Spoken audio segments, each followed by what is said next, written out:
is Jason J. Rock Houston. You guys are listening to an interview being done tonight for Guitarist magazine. We can be found on the web at www.guitarist.com. It's my great pleasure to be speaking with guitarist Matt Raffaele from a band Even the Dead Love Parade. How you doing tonight, Matt? Doing great, man. How are you? I got to tell you, I just love that name. Can you share with us how you guys came up with the name for the band? It actually came from a line in like I don't even know if you would call it a C-rate movie. I want to say it was probably a seaman.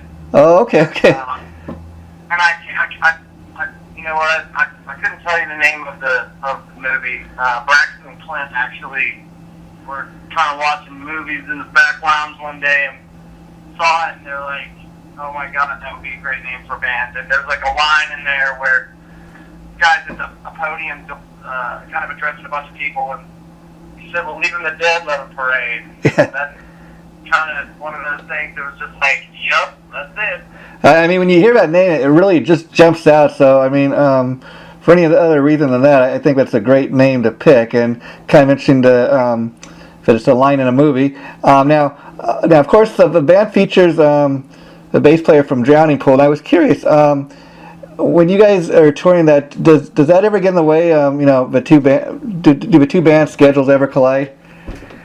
Well, the thing is, like, the band itself, exception Stevie, obviously, like, pretty much everybody in the band at one time or another has worked and toured the Drowning Pool. Oh, okay, wow.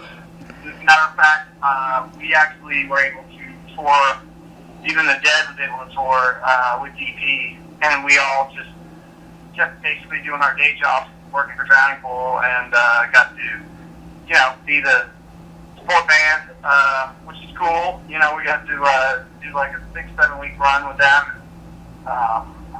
It was really an awesome time, because we've traveled with those guys for a long time. Some of us for a really long time, and the second family already. Wow. So I imagine then a lot of you guys met like just through working for with Drowning Pool.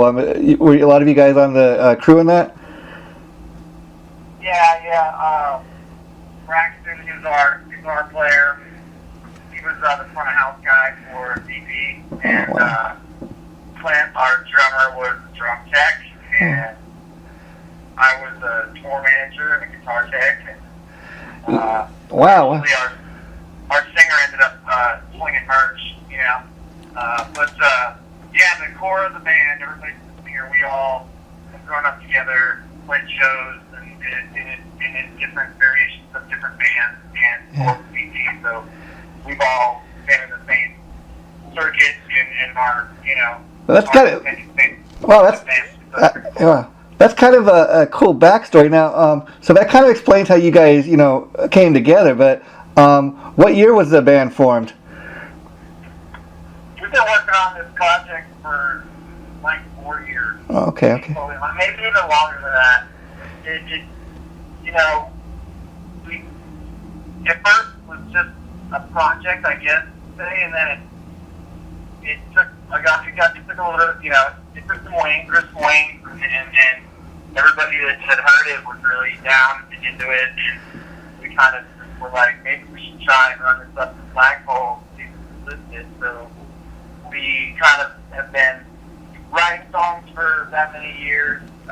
When we can, we do, like you mentioned earlier, there's a lot of travel schedules that, are hard to work around, and we all realize that, these mainstays, DP, and those guys have been doing it for forever. We have nothing but the most respect for them. At the same time, that when we can, we were able to, write songs and record. We have a really oddball way of doing all that, because we're all miles away from each other sometimes. Wow. And the miracle Pro Tools and the internet are able to, accomplish a lot of that, and it's a pretty unique circumstances that surround the band. So it's cool, it's supported us to be able to make, keep doing what we do as far as, for our job. We're all in the industry, and that's what it's Yeah. And I imagine, Matt, you've been a working musician for years, but you like you said for years, a lot of the way you guys were making your living was, as part of a drowning pool crew. So I was curious, what's it like from going like working backstage as like a crew member for example for drowning pool to actually being in a band where you're up on stage and people are actually coming to check out your band, coming to see you play on the stage. That must be just the ultimate feeling. Yeah, it's pretty awesome. I mean, we spent many years making, not just Drowning Pool, but other bands, sound good and have their production, on point. So for us to be able to kind of step out on the black side of the light, so to speak, Yeah. and have to focus on you for 25 minutes, it's pretty awesome. I'm not going to lie. Yeah. Feeling, when we were out working for DP, we kind of felt like it was like recess. It was like the only 30 minutes of the night that no one could ask you to go do something. So Yeah. in that respect, it was pretty awesome. But it's super cool, and the reaction of the fans is cool. And obviously, we garnered quite a few DP fans, that have followed Steve through his career and that. And we're super blessed to have those folks on board that are down for it. It's a little bit heavier, definitely a different thing. But for us, it's like it's all about it's fun. Like we want to do projects that we all done that was heavy and was right and different than Drowning Pool, but still like we've got our classic metal roots. We all grew up listening to Iron Maiden, Judas Priest, Slayer, Metallica. So we just play the music that we like to hear, like that we dig. And it's very, we're honored to be able to, have, a label now that's a metal label that's going to put it out. And, the response so far has been pretty awesome. So it's pretty cool. Yeah, you make a very good point about that was the next thing I was going to ask about the label because this you guys are starting to get really a lot of attention and I mean you just barely put out this 5-song EP, your debut EP, and of course it's been released through David Ellison's EMP label. And again for a fresh a fairly new band like you guys are just coming out with your first EP. I mean how exciting to be one of the first things he releases on his label. It was really cool. I mean, as well as the rest of us grew up in Megadeth, of course, Big Four cannot be a metal guy that hasn't been inspired at some point by the styling of Megadeth. We were honestly, it happened so fast, and within, I think the first phone call was their whole entire team, and then halfway through the call, Steve got on himself, and he happened to be in Dallas, and, he made fun of her, like, tempting, and just, like, kind of surreal, like, dude, like, especially for Steve, he's, like, he sells, like, one of his ultimate favorites, it's just kind of like one of those, like, holy crap, Yeah. But it was, like, at the end of the day, to put it out, and like it came out on Friday the 13th, and we woke up Saturday morning, September 24 on the iTunes chart, like mind blowing.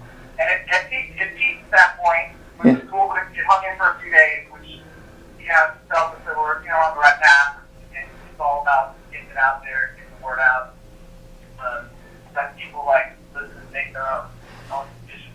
Yeah, I mean, you guys are definitely at that point where it's all about getting the name of the band out there, and I think you're on to a good start.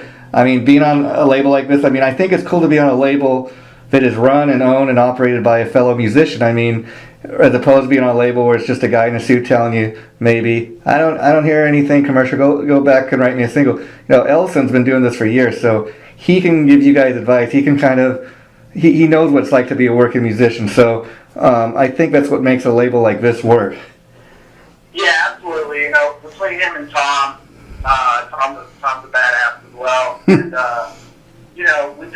we were really lucky that, our big thing is we do everything ourselves. Yeah. We record all the music ourselves. We got our Black Nuts on the studio. We don't really have pressure from, labels and managers saying, oh, it's sound like this, or, like they just like the band straight out of the gate. And our thing is like we want to be in control of our creative destiny. And if we run up the flagpole, it is complete flop, then we have no one to look at but ourselves. It's like, and it's something that we created and only really we touch. And if we do bring outside people in, it's people that we are super comfortable with, and are stoked to work with. Like we brought in Corey Lowry, who's St. Antonio now. He's an eye Empire guy. Mm-hmm. Brother Clint Seven Dust, works with Seven Dust on a lot of records. Corey's just awesome. Jordan went down and track vocals at his studio in Atlanta. We toured with Corey, so we were really comfortable with him, and he knew the sound of our band, and we really didn't, it was one of those things where it was so natural with him, and we respect him so much, and he really, Jordan really focused in and got to work, and it was awesome, like the stuff that they came up with, that, we had re-recorded like 4 or 5 tracks, and there were subtle little changes that made like big differences, you know what I mean? And it was a cool third-person perspective from somebody that we really respected. So, but like, at the end of the day, it was us being able to control everything ourselves, and whether it's right down to the album artwork or the lyrics, and we're really dark, and we try to push the envelope as much as possible all the time. And now let me ask you, Matt. Now, the EP's been out for a couple of weeks now, and right now, from what I understand, like you said, you released it on iTunes, and it's pretty much just available digitally at this point. Will you be releasing like actual physical CDs, or can people buy those when they come to the shows? We will. The EP is kind of the setup for the full length. So we were like, let's just put it out digitally. People can download it. We'll make it as cheap as possible. Because we want to get it out there. We have studios. We do all those ourselves. It helps friends we have. We will release the full length in 2017. Okay. And that will be available in stores all over the place, just with actual physical hard copies. I mean, I'm a purist.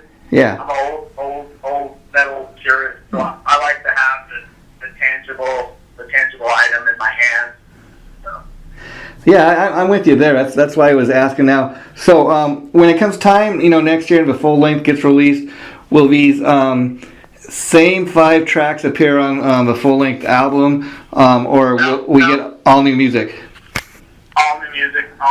That's what we're working on right now, and we've got a good pool of tracks that we're doing vocals to and reworking a little bit, and then some money riffs that we'll be working on as a band to create some new stuff.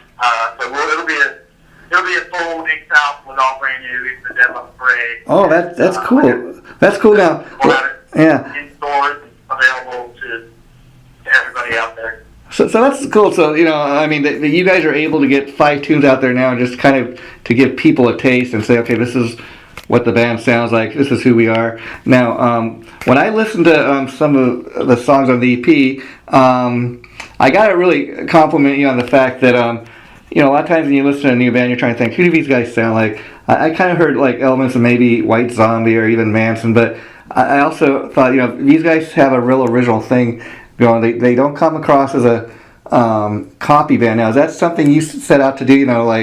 We want to have a real fresh, original sounding, band like nothing that's out there. Oh, absolutely. I mean, we're all those bands that you name, every single one of them, like, not gonna lie. Yeah. Band, you know what I mean? And that's just your influence coming out, Yeah. I'm a New Yorker. I grew up in New York, so I watched Rob Zombie, Rob was playing, like, White Zombie was back in the day on Carolina Records, Acid Flesh, and, like, oh, yeah. They were starving New York bands. Wow. And they took off to LA and got signed on Geffen, and, like, Thunder Kiss 65 came out, and they, blew up. And I love Rob Zombie. It's just awesome music, you know, like Teddy got all the cool horror elements.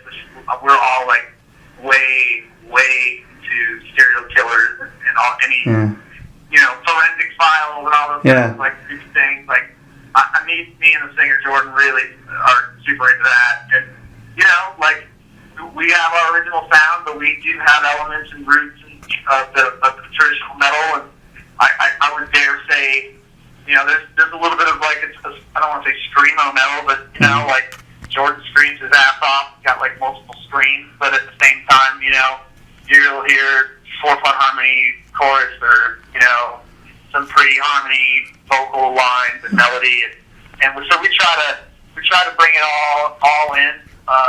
Sometimes not every song has all the elements. Sometimes some songs are full out all the way, pedal to the metal from the get go. Yeah. Other times it's peaks and valleys. You know, we're into you know, musically provoking thoughts for people with the lyrics and the whole imagery, and that's important to us. That you know, we're just not like, you know, it's just not like nothing. Yeah, you know, yeah. It's substantive things for us, and bands, you know, that you mentioned, you know, Manson and Zombie, like those are two absolute genius dudes.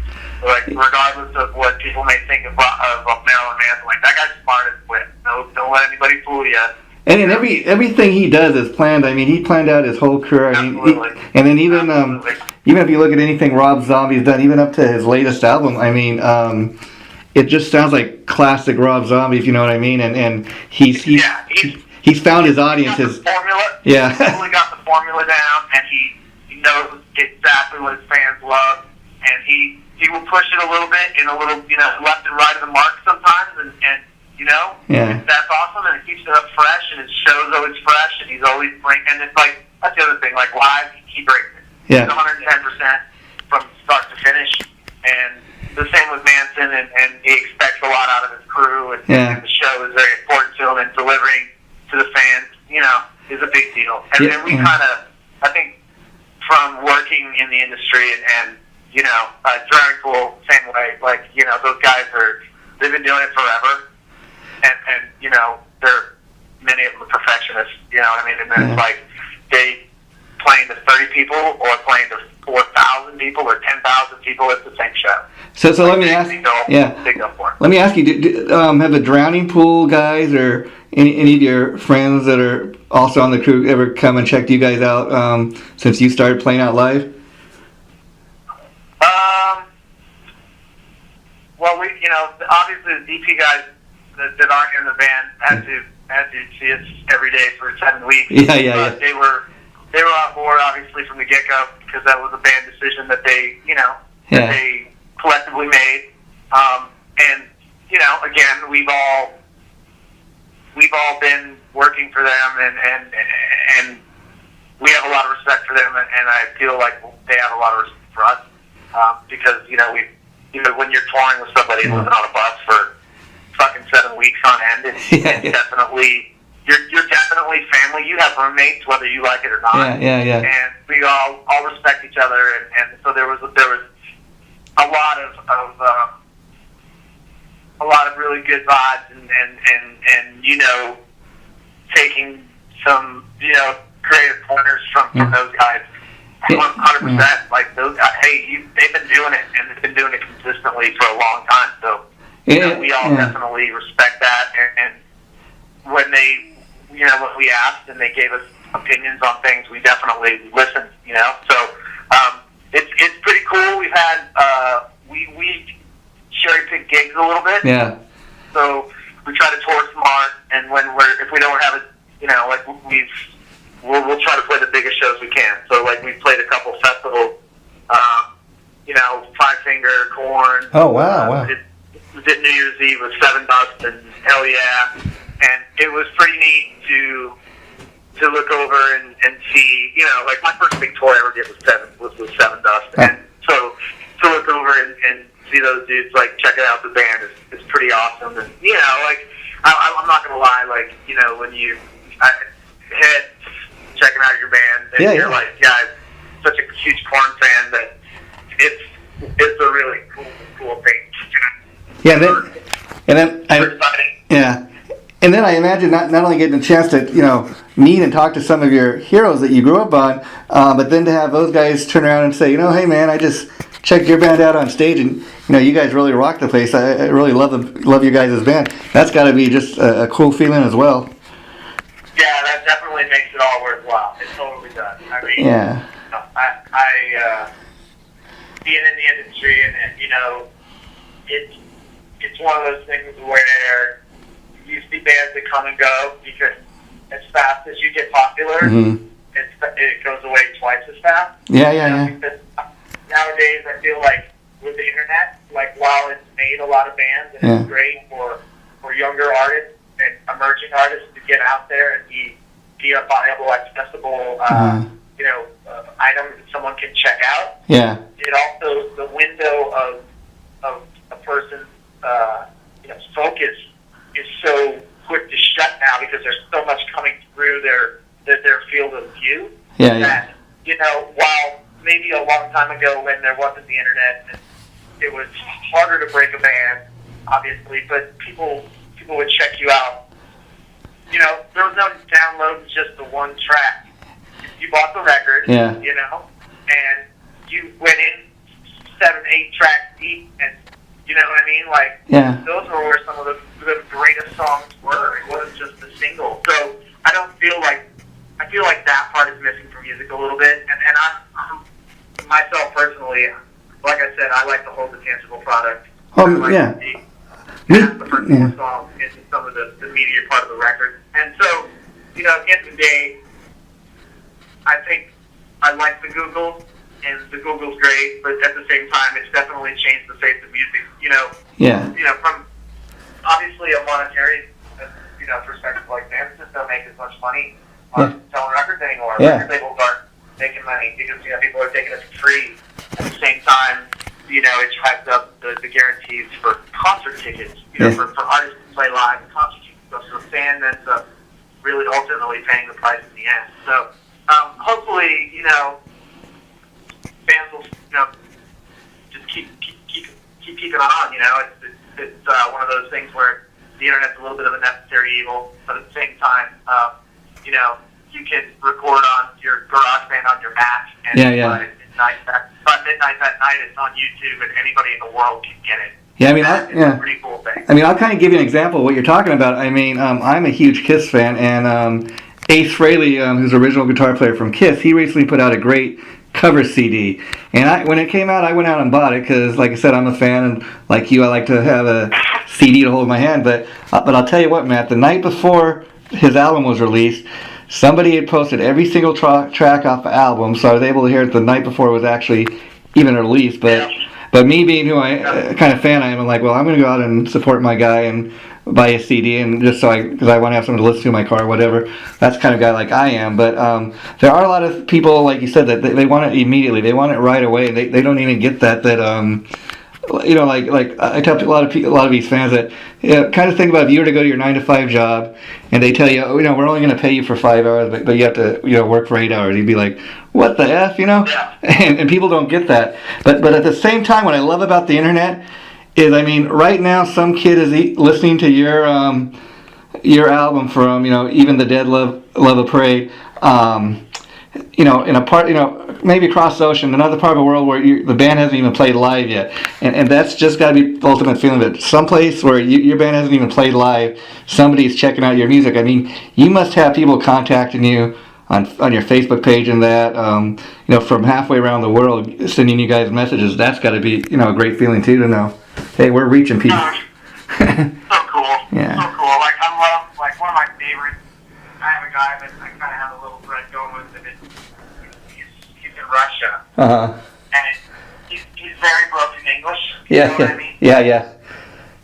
But it's so, he's so nice and just, really digs the music, and he's, asking all these, super in-depth questions about, the lyrics and maybe the tuning and influences and it's so cool that I've never been to Russia. Yeah. I know that the DP has, and I know that they're pretty popular over there. Mm-hmm. So it's kind of cool that that you're able to piqued the interest of the metalhead over there, and he's able to obtain our music and reach out to people to, interact with us. I mean, 20 years ago, you wouldn't have been able to do that. And the thing that shows you is that music really is a universal language. I mean, music can bring two people together like that. Even with the internet, a guy that speaks half, broken English, but somehow because of the love for your band and your music, he reached out to you, and you guys are, able to have this conversation. That's just the ultimate thrill, I would think, Oh yeah, I mean, that and when we, like T-shirts, like people that randomly, I'll have friends that will send me a photo of somebody wearing some of our swag somewhere. It's like, that's our people. That's an awesome one. Yeah. Because they're repping your swag, and it's pretty cool. It's when someone, it's cool that someone listens to your music. There's no doubt about that. But someone that they go the distance and wear the T-shirt or the hoodie or whatever, that's pretty awesome. And it makes you feel super good. And the cool thing about that too is that not just further proof that you guys have actually got a fan base, but it's not like it's some guy from a label wearing a even the Dead Love a Parade T-shirt. It's somebody that went to the concert. They spent their hard-earned money. They're out, even getting on Facebook and spreading the word about, hey, I went to see everybody. Even the Dead Love a Parade, great new band. Check out their 5-song EP. I mean, just spreading the word out of a love of the band. That's what it's all about to me. They're not doing it because they're getting paid to do it. They're doing it just because they love the music. Yeah, that's again. We since the record came out, and we've got this, little push going, like our Facebook, I think last week we got 2,000 likes or something. Wow. Like that. And that's amazing for a band that's so new, I mean, you guys have been doing it behind the scenes, but people are just starting to get the word out there about the band. It's pretty cool to see people sharing on their own timelines, just Joe Blow. Yeah. Joe Blow's handing it off to all of his friends on his page, and they're digging it. And it's just, again, to go back to the internet, it's amazing how quick the word can spread, and the term trending, I believe they say. Yeah. You guys are trending, and that's so true. I mean, I was getting on the Facebook before you rang me up today, and I was just kind of reading up on the band. It's amazing how much stuff there's on you guys online already. Just amazing, and Yes. that's further proof that you guys are just really starting to make a statement now.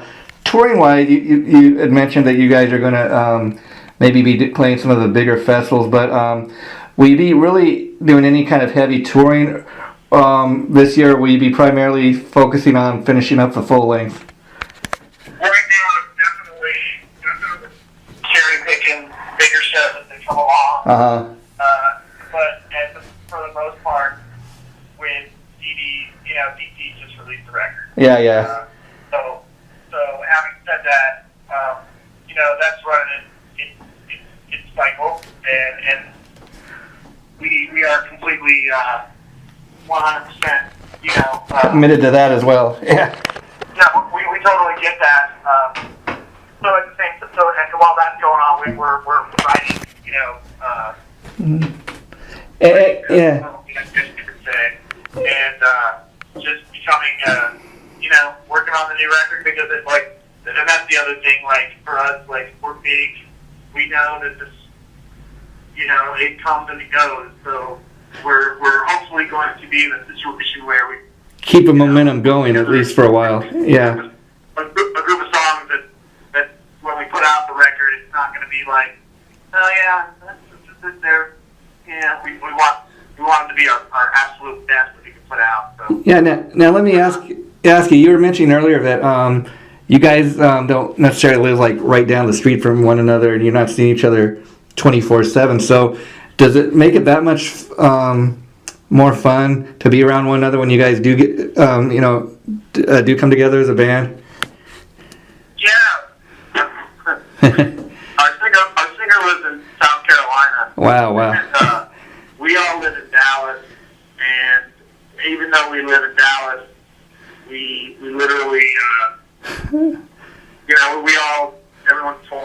or got other things going on. Doing shows. Yeah. So we've got a lot of stuff going on. So when we do get together, it's special, and we enjoy each other's company. Like I said, we pretty much we live on the road. Together. Yeah.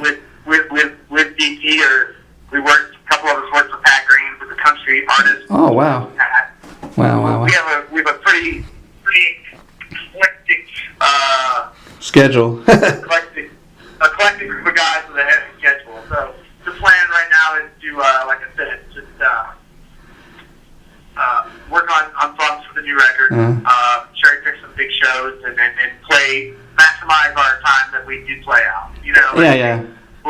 We'll probably do one show here in Dallas for kind of like a little bit of a CD signing party kind of thing, and then we'll do a couple free festival shows on a bigger scale with obviously far larger bands than us, and then start working on the record, and then see how the chips fall at that point. So, Now I was curious, Matt, how old were you when you first picked up the guitar and started playing? I started playing. My dad played in a band called the Unholy Three when I was like a baby. Okay. And it was like a folk band. Uh-huh. So I started doing music or musical pit for at a really early age. I sang in a kind of an off-Broadway like choral thing where I sang with did like 3-part harmony and 4-part harmony with a hat and cane.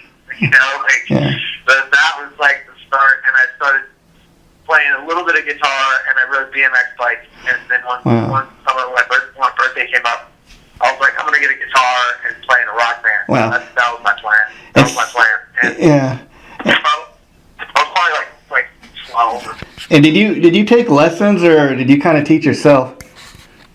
I took a little bit of lessons. I took a lot of music theory in school. And then I kind of honestly applied those, lessons and a little bit of theory into sitting down with a Black Sabbath record. Wow. Figuring out how that all worked. And I was an 80s kid, and I listened to a ton of Dokken and things like that. Oh wow. And learned all the George Lynch riffs that I could figure out. Yeah, Lynch is one of my all-time heroes, and one thing I love about him, he can no doubt do the metal stuff, and that's what he's mostly known for, doing Dokken and Lynch Mob. But I also love the fact that he can do all kinds of stuff. I mean, I forget what the band, but he has this this album coming out, the singer from Fishbone. This Friday coming up, and it's kind of like funkadelic music, and it's kind of interesting. But he can do all kinds of stuff. That's what I love about Lynch. He's a freaking stud. Yeah. I fanboyed one night because I actually got to meet him, and it was like in, I want to say San Antonio or Houston or something. Yeah. And I was like a schoolboy. It was sad. Yeah. It was sad. I'm sure everybody was making fun of me, but I was like, dude, George Lynch. Like, I had posters on my wall, and I sat there and learned every lick. And, but it's cool. Like, I have to say he was super cool, and Yeah, I've actually had the pleasure of talking to him a few times, and I can honestly tell people he's always been nothing but really, I found to be friendly, nice, and down to earth, in spite of what people may say about the guy. He's always been nothing but really down to earth. I found him to be. Yeah, I mean, it's kind of like weird. Like all these bands come and done like their retro tours, Yeah. Bands back together, and honestly, why they just haven't like put the full Dokken lineup with Jeff Pilson and everybody back together? Man, I wish they would do that because, like, legit, so good.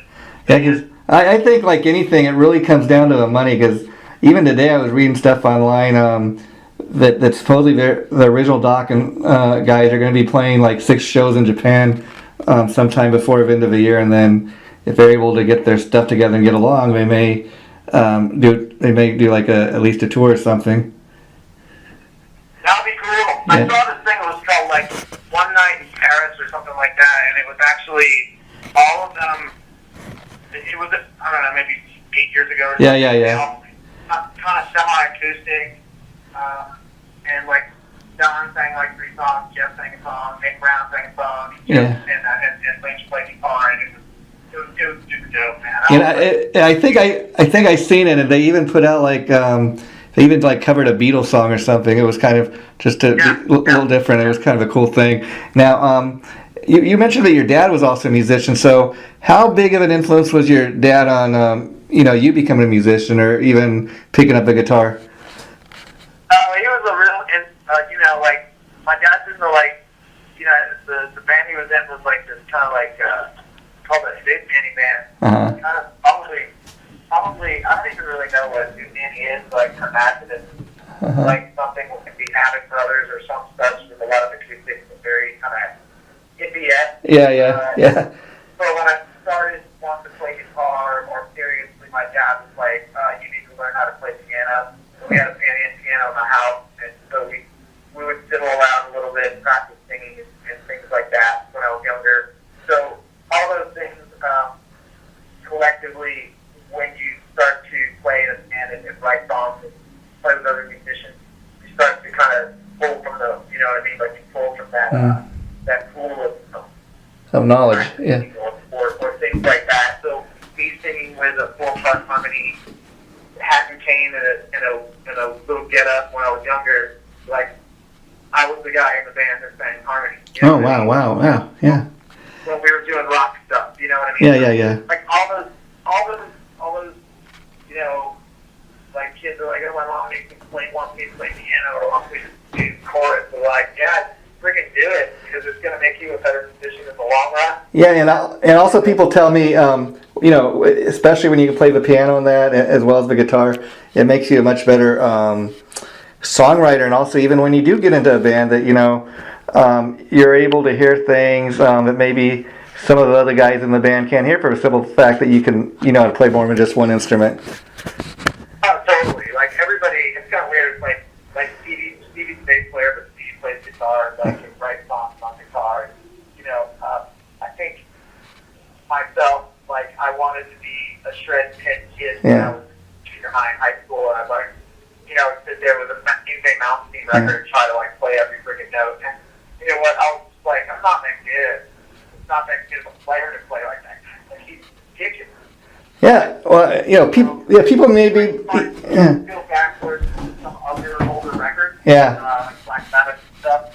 And I started to really be like, man, like I want to write this song. Yeah. And so that's where that kind of like I took a step back in time a little bit and put the Zeppelin and Black Sabbath and Judas Priest and Iron Maiden and like great songs. I mean, and then you learn later, that that's where you make the money, the songwriting, I mean, look at a guy like Nicky Sixx, he's written practically all those Motley Crue songs.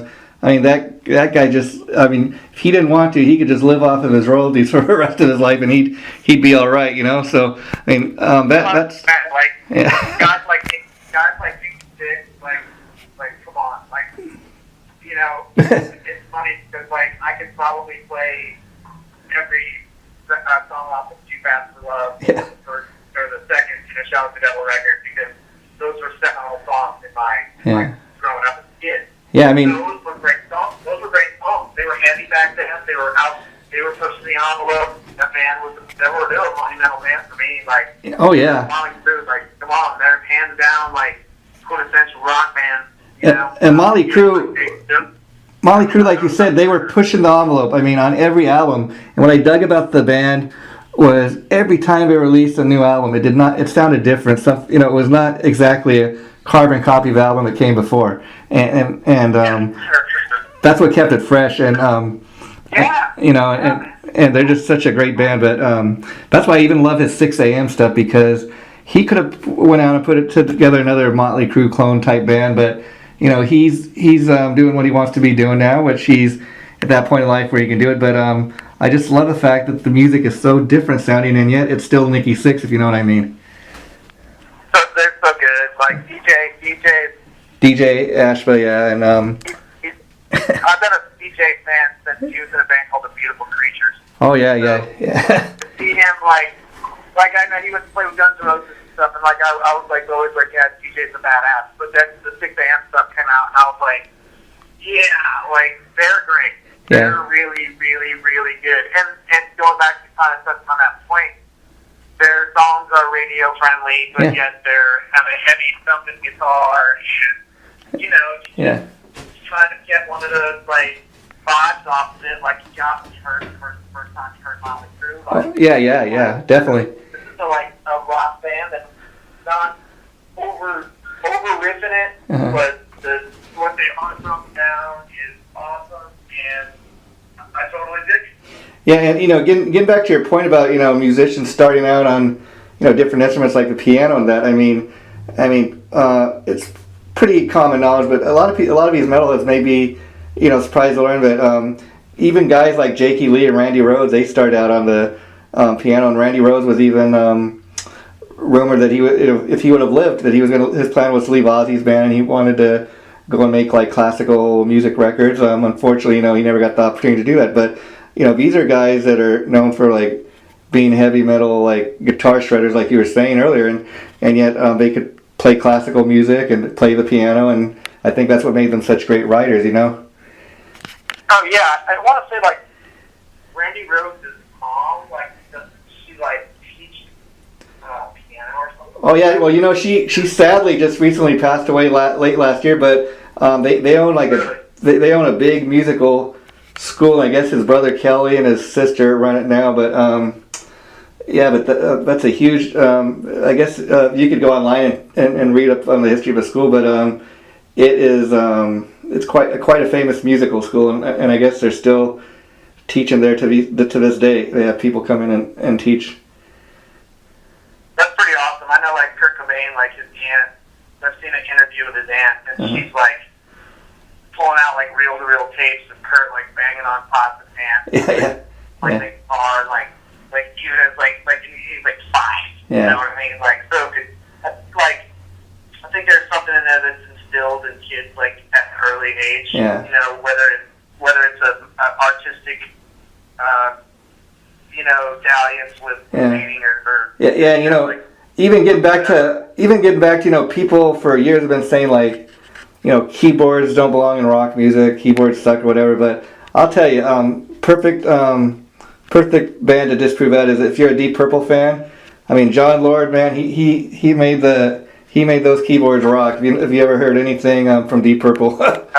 Yeah. Dude, Highway Star, probably one of my top 10 songs. Yeah. You know what I mean? Like, I listened to all that as a kid, and I still I hear those songs now, like because they play it on like a classic rock station. And I'm like that was metal, I started it, like I said, a lot of my first like metal stuff was Rat and Judas Priest and Iron Maiden and all that, and which is like you listen to our music and like or you see us live. Yeah. We have like a little like we'll do like one of our outro on our last tour. We went like after we played our last song and went into this outro, which was the Hellion Electric Eye. Oh wow! And it was super evil and cool, and I was like, that might be my favorite part of the whole set. Just because it's like Judas Priest. You know what I mean? Like you can't get sick of the Priest. So, no. I think all metal in reality is kind of a relative thing. Like they all kind of metal is kind of set all its subgenres. I mean, you made a good point. Like when we were talking about Deep Purple, I mean that they were one of the first, I dare say, metal bands before there was actually metal. I know they don't like being referred to as heavy metal, but I mean even before there was really anything called heavy metal. You take a song like Smoke on the Water, Highway Star, Speed King. I mean even like Speed King, that's almost speed metal, I would say. But it just goes to show you that music all comes together. I mean that's why music today may not sound like music from the 70s or 80s that you and I grew up on, but it's all somehow relative. Even when you listen to a band like your band, and I was curious, like, do you guys have like I imagine when you go and record a studio, you don't obviously put everything on one album. So do you ever have any unused material? Like, is there a vault of unreleased material you guys have that you may go back and like revisit at a later date? Yeah, there's a few, like, it's kind of weird, like we have, like I said, our recording style is really strange. We record, Clint and Braxton, our drummer and our guitar player, usually record at Braxton's studio, and whether it's a song that one of us has written, like, Stevie will hand a group of songs, in, and Braxton will take them and kind of put we call it the Brax tone on it. So I'll write a song and record it at Braxton's, and then Braxton will come back through and he'll add his little bit to it, and Clint will lay the drums down, and then we'll send that to Jordan, and he'll send back ideas, and we'll be like, yes, and then Stevie will come in and lay down bass. So we don't ever, it's the weirdest thing, the only time we get in the same room to play as a band is literally pre-production to go on tour. Oh, wow. Or if we play, like, there was a point where we didn't play as a band for a year, and then we're like, hey, we're opening up for Korn in 2 weeks. Okay, cool. And so then we got together, Jordan flew into town, we rehearsed for like 5, 6, 7 days, and like you said, we're all back in the same room, and there's all this excitement, and everybody's like, oh, the brotherhood and all that. And we go out and play a show and crush it, and then, we go back to what everybody's doing and working on our songs collectively and putting them together, and like that's just kind of how we work. There are a bunch of songs that some of them will make it to the new record, some of them may not. There's songs that we've done that I don't know would really never see the light of day because maybe they're not really in our real wheelhouse. Yeah, I hear you. Yeah. So there could be some B-side stuff like that.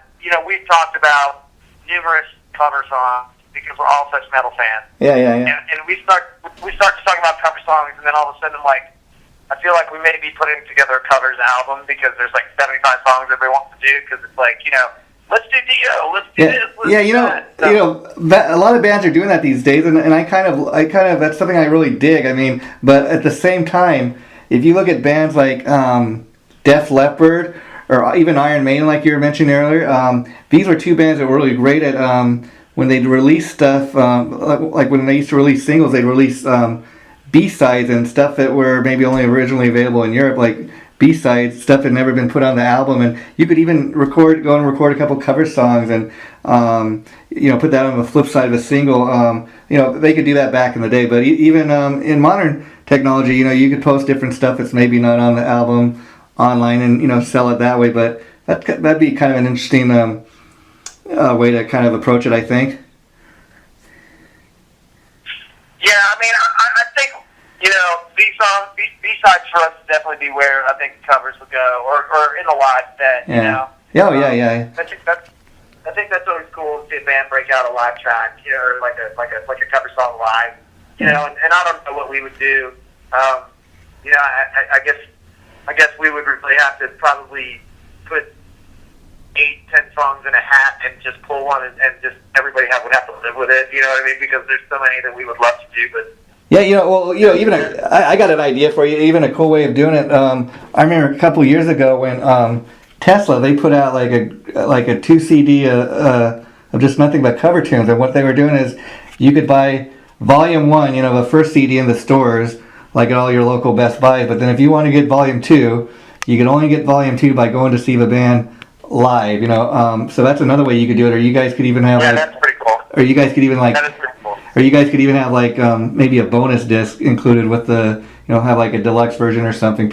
And guys like me, even back in the day, like talking about a band like Iron Maiden or Def Leppard that used to do that stuff, I would go out and buy the deluxe version that had the extra songs just so I could have those extra songs, And I think there are people that'll still do that. I think those are methods like that, or little bells and whistles that you can add, or what are going to keep people buying records, because I think you got to give them something extra. And I mean, even if it's like, I think I bought a Stain CD once, and there was a CD inside of it that was literally kind of like a DVD that was thrown together with the making of the album. Yeah. And it was like outtakes and this and that, and Like, I love that stuff. Like, that is so cool to get to the fans. And, or, you know, like, it comes with, like, you buy the record and it comes with, like, a, kind of like Willy Wonka golden ticket. You bring it to the merch booth when they come to your town and you get a free shirt. Yeah, stuff like that's stuff like that. Stuff like that. Like, we're all about that. You know,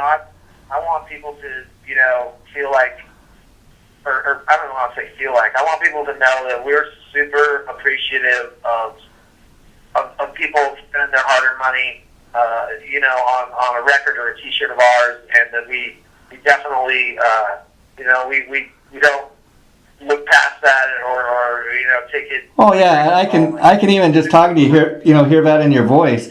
Now, the very last thing I kind of wanted to ask you about is, you know, you got this great debut EP, but it's got like 5 songs. We're working towards the, you know, full length. But I was curious, like when you guys go out and do these festivals, I imagine you're not the headliner, so but you could easily go and play all 5 songs off of the EP. So have you thought much about, you know, when you guys are going to start going and do these live shows, about your live set? I mean, will we pretty much be getting just all 5 songs that are on the EP in the live set, or you be testing some material that people haven't heard yet?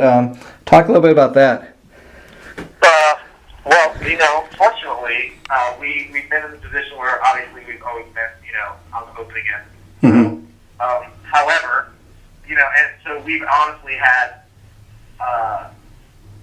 usually we play 4 to 5 songs. We've got a lot of stuff in between songs that's kind of running, that's mass murder, kind of just all kinds of little bits. Oh, okay, cool. Yeah. But at the same time, you know, we've got some, you know, with everything that's going on now, and we're going to probably play a few songs, 2 shows where we'll play more than a 30. We're going to definitely be breaking out some new material. Basically, because I think one of the things we want to do is try some new material. That what's the reaction of the crowd going to be?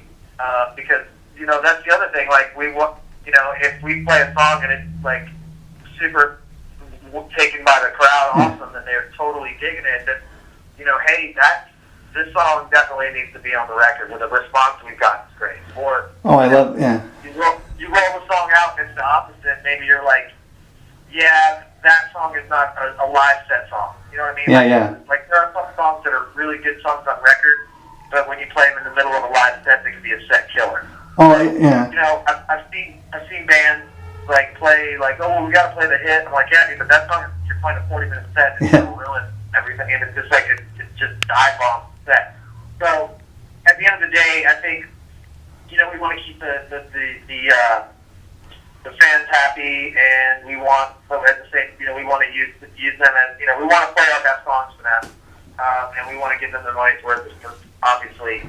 But we definitely are have our ear to them as far as reaction live, and then that's great. Just that about online.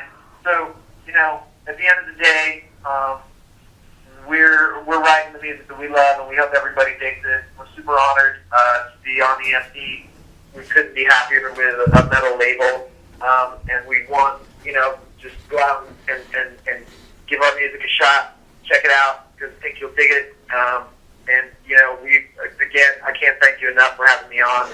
Well, let me just tell you, man, I really enjoyed talking to you. Again, you know, I got to apologize only because I told you that I thought it took me about 25 minutes. It's gone over a little bit, but that's because I really enjoyed talking to you, and I wanted to kind of get your story out there so people can really know a little bit more about the band. And please, if you enjoyed talking to me today, keep my contact info, and even when the full length comes out, or you guys want to just do it again, please feel free to reach out to me. I'd love to talk to you again, because pretty little exciting little band you guys got there. I think more people need to know about it, and you're on a really great label there with EMP. So thanks for taking time to talk to me. I really appreciate it. Dude, I'll definitely keep your digits, and we'll stay in touch for sure. I look forward to talking with you again, and maybe I can get some other dudes on with us. I love when we come on as a tandem, and it's kind of we're like slapstick comedy hour. Oh, okay. Oh, yeah. That sounds like fun. But the interview itself should probably be going up sometime in June. I'll let Shauna know once it goes up. But thanks for talking to me again, and have a nice rest of the evening. You too, buddy. Okay. Bye bye.